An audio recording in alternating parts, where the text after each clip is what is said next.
Good morning. Happy Friday, everyone. So glad that you are here today with me to read stories. I have some really fun books for today. Hopefully you enjoy them. And after story time, you can get outside and enjoy this beautiful sunshiny day.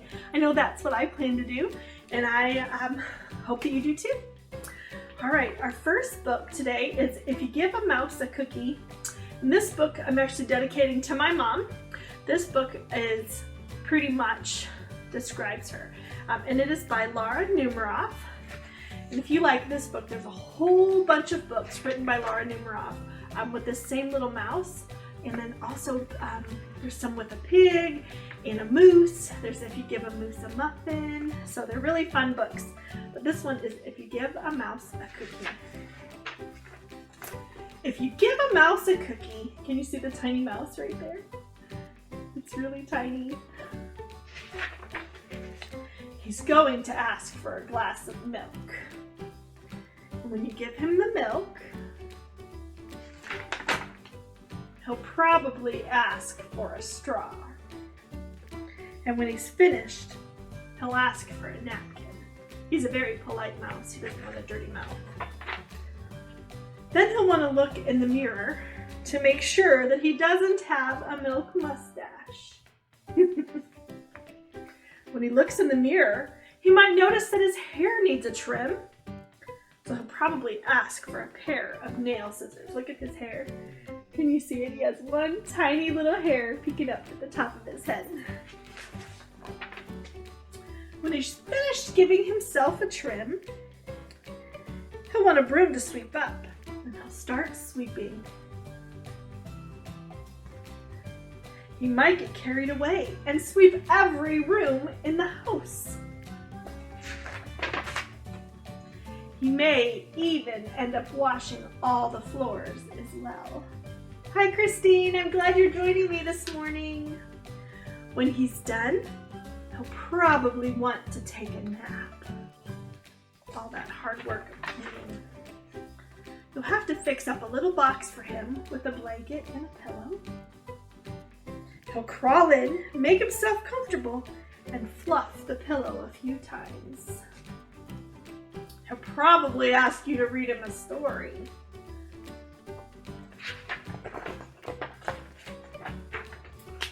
So you'll read him one of your books, and he'll ask to see the pictures. When he looks at the pictures, he'll get so excited he'll want to draw one of his own. He'll ask for a paper and crayons. Hi, Maddie. I'm glad you're watching this morning. He'll draw a picture. Does that look like you when you draw a picture? You spread out on the floor. When the picture is finished, he'll want to sign his name. What a good artist he is.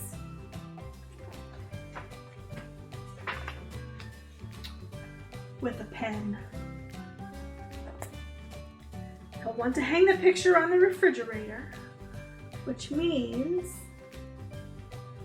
he'll need, I wonder what he's gonna need, some Scotch tape. I don't know why he doesn't just use a magnet. Hang up his drawing and stand back and look at it. Looking at the refrigerator will remind him that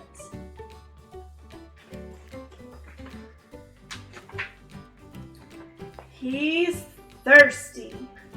So he'll ask for a glass of milk.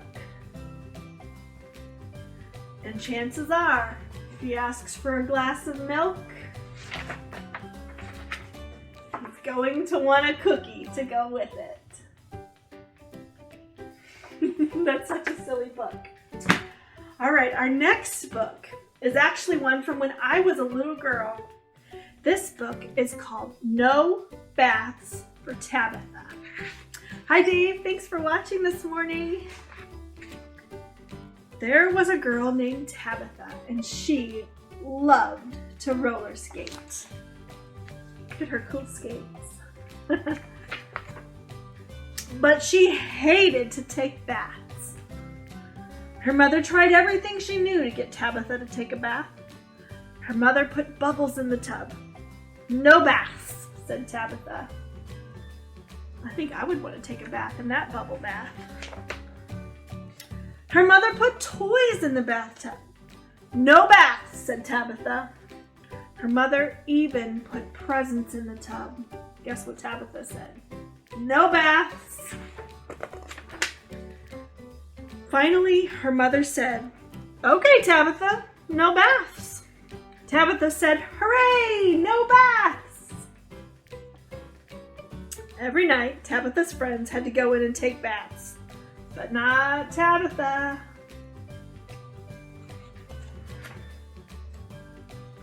My pages are sticking together.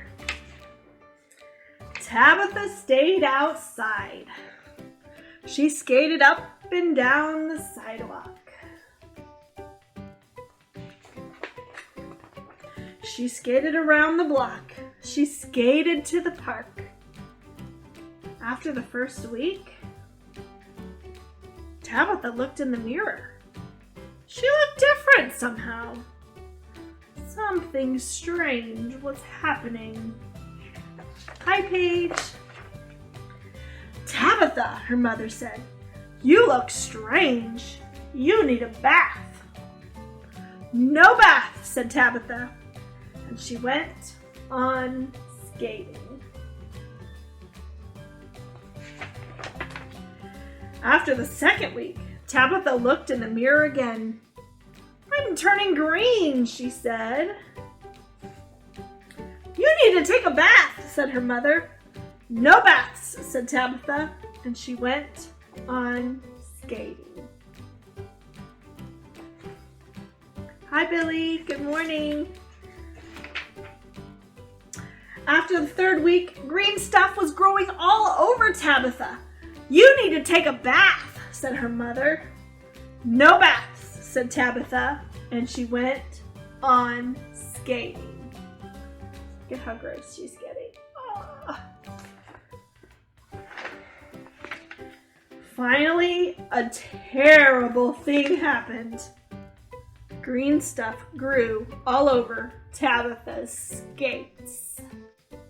She must have been really dirty. Tabitha couldn't skate up and down the sidewalks. She couldn't skate around the block. She couldn't skate to the park. So she sat down on the steps and she cried. Her tears started to wash away the green stuff. "I know," said Tabitha. "I need to take a bath." So she did. Look how gross that bath water is. Ew, yuck. Isn't that funny? So the next book we're going to read is called Egbert, the Slightly Cracked Egg. And a fun story about this book, when I was in college getting ready to learn how to be a teacher, this was the very first book I bought for my classroom library. So it's very special to me. And this book is by Tom Ross and Rex Barron. Egbert, the Slightly Cracked Egg. There was an egg named Egbert, and he loved to paint beautiful pictures. Egbert's painting always cheered up the other eggs in the refrigerator. But one day it was discovered that Egbert was slightly cracked. Hi, Kay, James, and Alex. I'm glad you're joining us this morning. Eggs with cracked shells were not allowed to stay. Sadly, the other eggs told Egbert he would have to leave. Egbert waved goodbye to his old friends. He hunched his shoulders, what little shoulders he had, and pressed his shell together so his crack almost disappeared. Almost. Then he set out to look for a new place to live. All the drawers had labels, but none of them was right for Egbert. He knew he would have to look harder. There had to be somewhere where he could fit in.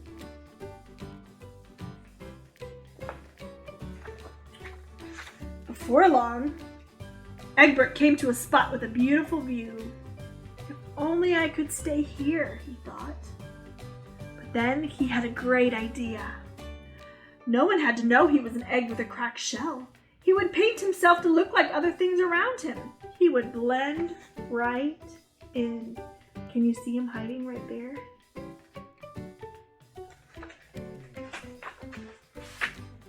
But just as Egbert was thinking he'd found the perfect place, a potato plant happened to notice his crack. "Split!" the plant ordered.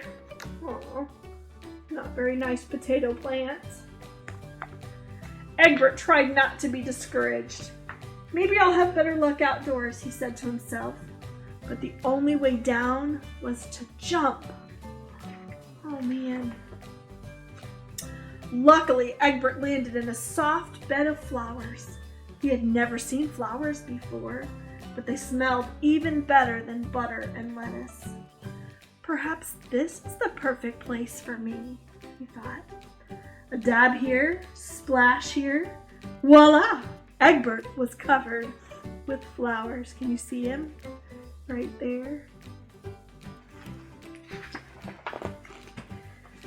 But late that afternoon, an angry bee discovered that you cannot get nectar from an egg. And again, Egbert was told to leave. Look at that angry bee. It was getting dark, and he still had not found a place to live. Just about as he was ready to give up all hope, a glimmer of something caught his eye. "What beautiful little lights!" Egbert whispered. With all his might and twice his usual care, he climbed up the fence. "Perfect," said Egbert, when he was covered with stars. He painted himself like the sky. Isn't that pretty? But the next morning, when the night stars were all gone, a cat discovered that Egbert was just an egg with a cracked shell. "Scramble," said the cat. Egbert took a hard fall on the sidewalk. Now he was more cracked than ever. It started to rain, and he began to sob. He realized that no matter how he painted himself, he could not hide who he was.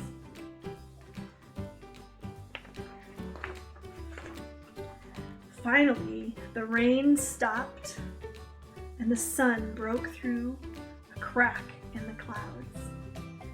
Egbert began to notice something he'd never noticed in his whole life. The world was full of cracks. All sorts of wonderful cracks. Maybe it's not such a bad thing to be slightly cracked. From then on, Egbert traveled around the world, making new friends and seeing famous cracked sights. But he never forgot his friends back home in the fridge, and he painted them beautiful postcards of his travels. Look at all the beautiful places he found with cracks. Wonder if you've been to any of those places. They were well and truly amazed, and they missed him, if the truth be told. He's got his postcards in the mail. To this day, Egbert does not regret being cracked. In fact, he's even a little bit proud of it. I think sometimes my shell is a little bit cracked, but I think that's okay. We don't have to be perfect, do we? Well, we have time for one more story today, and I have this one. Little Louie, the Baby Bloomer. And this book is by Robert Krauss, and the pictures are by Jose Arugo and Adrian Dewey. Can you guess what this story is about?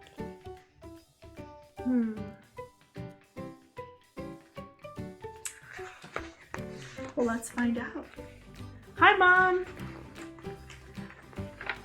You missed the first story. It was dedicated to you. You'll have to go back and watch it later.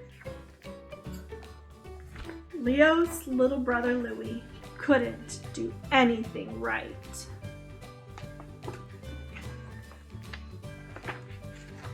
He couldn't throw a ball.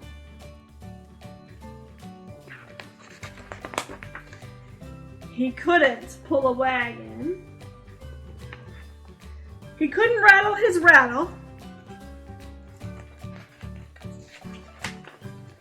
He was a very messy eater, and he couldn't say a word.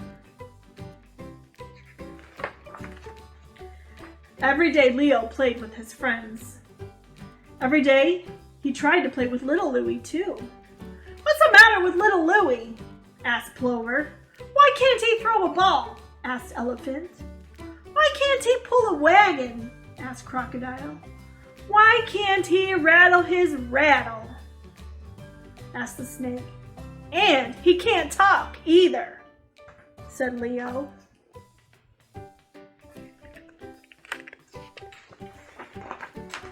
Leo was worried. Why won't little Leo play with me? Little Louie will play with you in his own good time, said Leo's father. In his own good way, said Leo's mother.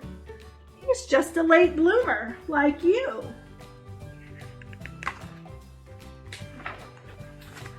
So Leo stopped trying to play catch with little Louie. He decided to teach little Louie instead.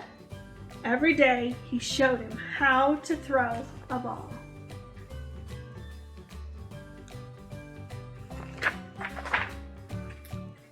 And every night he showed him how to pull a wagon.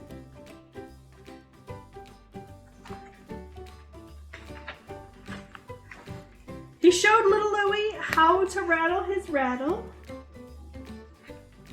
And he even tried to teach him how to say his name. Leo, Leo, Leo. What a nice brother he is. Leo decided not to teach little Louie how to eat. Are you sure little Louie is a late bloomer? Leo asked his parents. Patience, said his mother. A watch bloomer doesn't bloom, said his father.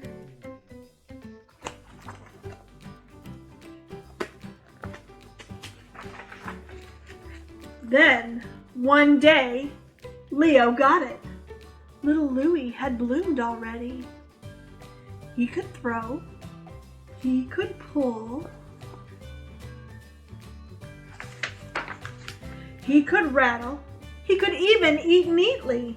He just did it in his own good way. The next time Leo's friends came over, Leo said, Little Louie made it! Just like you, said Plover. A late bloomer, said Crocodile. A baby bloomer, said Leo. Except he still doesn't talk.